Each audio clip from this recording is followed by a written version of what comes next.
Assalamualaikum warahmatullahi wabarakatuh. Perkenalkan, nama saya Fadli Ibrahim dengan NIM 8114240029, jurusan Kesehatan Masyarakat Universitas Negeri Gorontalo. Di video kali ini saya akan menjelaskan materi tentang geostrategi. Video ini saya buat untuk memenuhi tugas kewarganegaraan yang diampu oleh Bapak Roni Lukum, SPD, MSc. Geostrategi dalam konteks ideologi di Indonesia. Menurut analisis SWOT, geostrategi Indonesia adalah strategi nasional yang mempertimbangkan kondisi dan konstelasi geografi sebagai faktor utama. Penting untuk memperhatikan faktor internal dan eksternal, termasuk geografi, demografi, dan sumber daya alam. Geostrategi Indonesia bertujuan untuk mewujudkan cita-cita proklamasi melalui pembangunan nasional. Analisis SWOT, strength, weakness, opportunity, threat dapat digunakan untuk mengevaluasi posisi ideologi Pancasila dalam menghadapi pengaruh ideologi lain seperti liberalisme dan komunisme. Geostrategi dalam konteks politik di Indonesia. Geostrategi Indonesia adalah metode untuk mencapai cita-cita proklamasi melalui pembangunan nasional, melibatkan aspek alam, geografi, sumber daya alam, penduduk, dan aspek sosial, ideologi, politik, ekonomi, kebudayaan, pertahanan. Geostrategi menjadi landasan awal untuk merancang strategi pembangunan nasional. Konsep geostrategi Indonesia mencakup 8 dimensi ketahanan nasional, termasuk ideologi, politik, dan ekonomi. Geostrategi dalam konteks ekonomi di Indonesia. Pemerintah berupaya meningkatkan kesejahteraan dan menurunkan kemiskinan melalui otonomi daerah. Pemerintah daerah diharapkan mandiri dalam mengelola keuangan termasuk pendapatan asli daerah atau PAD.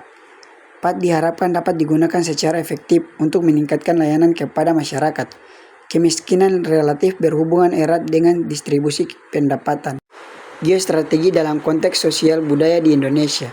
Isu-isu seperti radikalisme, terorisme, korupsi, stunting, gender, dan LGBT perlu diperhatikan dalam konteks sosial budaya. Radikalisme dan terorisme dapat mengancam stabilitas keamanan negara. Korupsi menghambat pembangunan dan kesejahteraan masyarakat. Stunting, gender, dan isu LGBT memerlukan penanganan yang komprehensif untuk menciptakan masyarakat yang adil dan sejahtera. Geostrategi dalam konteks keamanan di Indonesia. Geostrategi Indonesia bertujuan untuk mengembangkan potensi kekuatan nasional, mendukung tugas pokok pemerintah termasuk penegakan hukum, ketertiban, kesejahteraan, dan pertahanan keamanan. Ketahanan nasional bergantung pada kemampuan bangsa dalam mengembangkan aspek alamiah dan sosial. Geostrategi dalam konteks pertahanan di Indonesia. Indonesia memiliki posisi geostrategi yang khas di Asia Tenggara. Ketahanan nasional adalah strategi geopolitik dan geostrategi utama dalam menjaga kedaulatan, melibatkan pemanfaatan letak geografis, pertahanan teritorial, keamanan maritim, dan penguatan ekonomi nasional. Geostrategi dalam konteks demografi di Indonesia. Geostrategi penting bagi Indonesia untuk masa depan dan masa kini, memanfaatkan kondisi geografis untuk menentukan kebijakan dan mencapai tujuan nasional. Geostrategi diwujudkan melalui konsep ketahanan nasional yang mencakup ideologi, politik, ekonomi, sosial budaya, dan pertahanan keamanan. Geostrategi dalam konteks sumber kekayaan alam. Kelangsungan hidup bangsa memerlukan pengarahan sumber daya, termasuk sumber kekayaan alam. Pengelolaan sumber daya alam yang bijaksana penting untuk pembangunan berkelanjutan.